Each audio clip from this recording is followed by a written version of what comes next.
You might think organic growing is always better, but what I'm about to show you might make you think twice. But first, let's give a quick shout out to this video's sponsor, AC Infinity. If you're an indoor grower and you're looking for the highest quality grow gear out there, you got to check out acinfinity.com. Their tents, fans, grow controllers give you total control over your grow environment, so you can dial things in exactly how you want them and grow stress-free.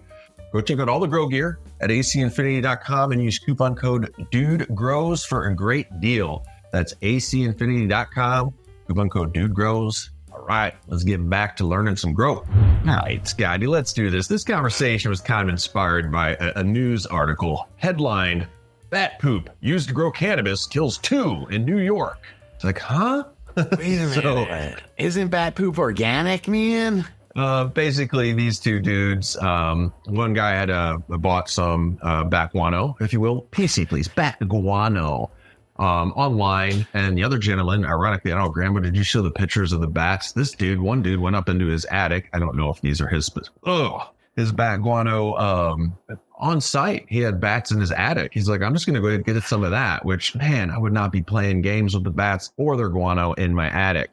So what I'm getting into here is you got to be careful with organic inputs. You got to be careful when you're mixing them, things you're doing with them, right? I'm thinking the bat guano itself. Hang on, let me get it right. I wrote it down. Histoplasma capsulatum fungus. And histoplasmosis, I have heard of that. That's an infection in your lungs, and you can get that through bat guano, inhaling bat guano. And I wanted to do this story because I'll hear a lot about synthetics being bad, organics being good. You can't paint it with that broad of a brush. There's plenty of impurities and problems with organic inputs. And ready? I'm not poo-pooing on them, but you got to be careful. Yeah, synthetics as well. I mean, our friend Rasta Jeff, the breeder, I remember he got very sick and he was pointing his finger at not wearing protection while mixing soil. You got to watch out your organic inputs. We just mentioned bat guano, even if it's something like perlite. You don't want to be breathing perlite, vermiculite. And man, it's agricultural, blood meal, feather meal, bone meal. Don't want to be breathing those. We got more on that coming up here. So wear a mask if you're dealing, even if it's bagged soil already ready to go. I'll just throw one out there. I did Ocean Forest, Roots Organic, those mixes.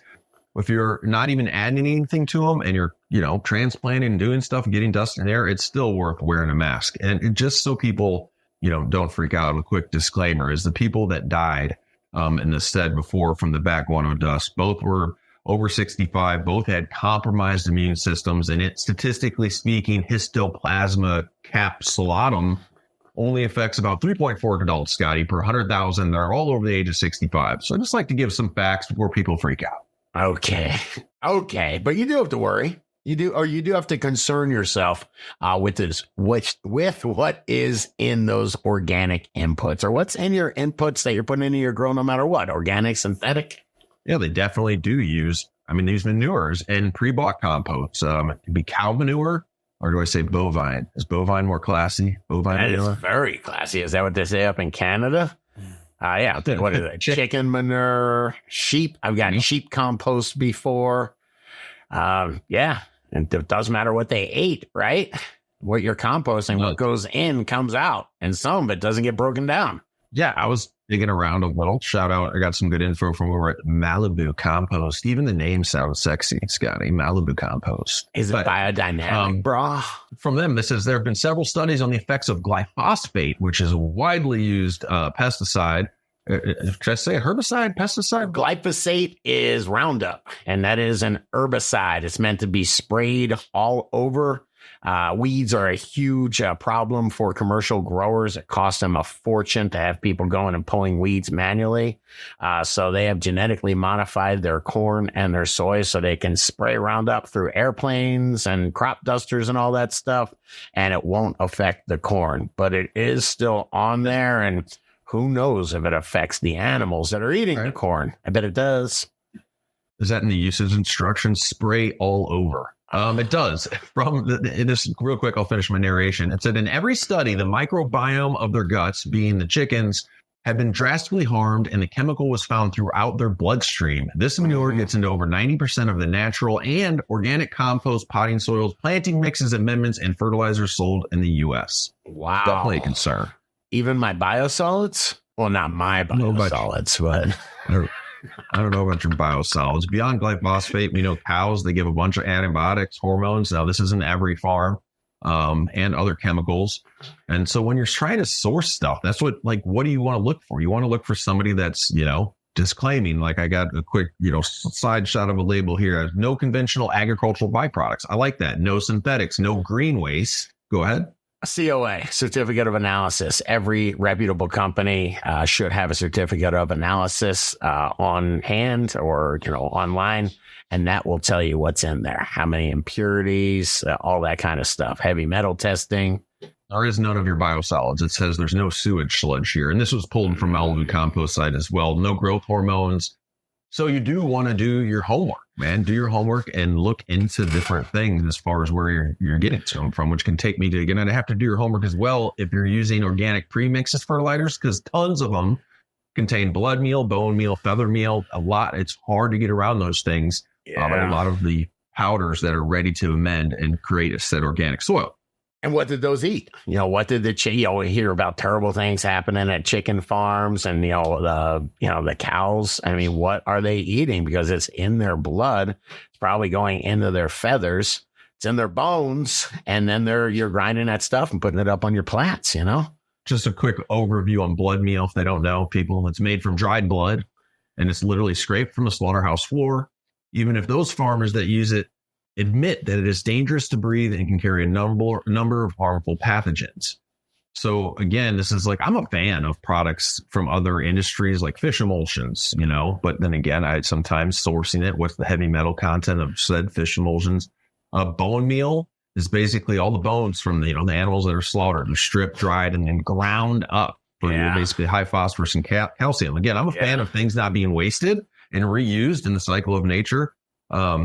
But it can be hard to know your source. I'll shout out to Build a Soil, depending on where you live. Sometimes you got to source somebody local or even a local farm that does some of this stuff. If you're getting these, there's a pretty high chance that it is contaminated with something or, some type of heavy metals or something. Really what I'm thinking about is the antibiotics that they give these animals. They give them a ton of antibiotics. They definitely don't break down and they wind up in your compost. What if that makes a little more terroir on the cannabis? You're going to say that. I love you, dude. Come on. What if it gets us a little PM resistance? Okay. Erring on the side of caution being that, with cannabis's prohibition, people haven't been doing testing on what happens when we light said flower on fire and are these inputs still in there that you're inhaling. It freaks me out that cannabis is excellent at phytoremediation, meaning cannabis can be used or hemp can be used to clean up dirty soil. So that makes me think, man, what's it going to get out of the bone meal and the blood meal? And will any of that be left in my bud? Again, I err on the side of caution with some of these inputs, unless I can really find a good source, which I think is harder and harder to do these days because big ag, industrial ag is, I don't know how much percent of the growing are the source of these inputs, but a lot of them. Check your sources. Ask for that COA. Again, quick shout out. You find Build a Soil is great if they don't ship out to this, ship to most places. But when you're getting media or some inputs in larger sizes, you try to find some local sources on things, and they should be very open about it. They should let you visit your farm, stay over, set up your tent, and hang out with the cows. Yeah. Heavy metals report, though, man. Look at that. Look at that heavy metals report. That is a big deal. If you guys are growing organically, give us your 2 cents. Let us know if what we're talking about applies to you. Are you finding inputs from big ag that you feel are clean and good for your grow? Leave in the comments below and let us know. Yeah. If you like this video, please hit that like button and smash that subscribe button and talk about this video. Share with another grower and check out the other couple videos YouTube's recommending. I hope you like them.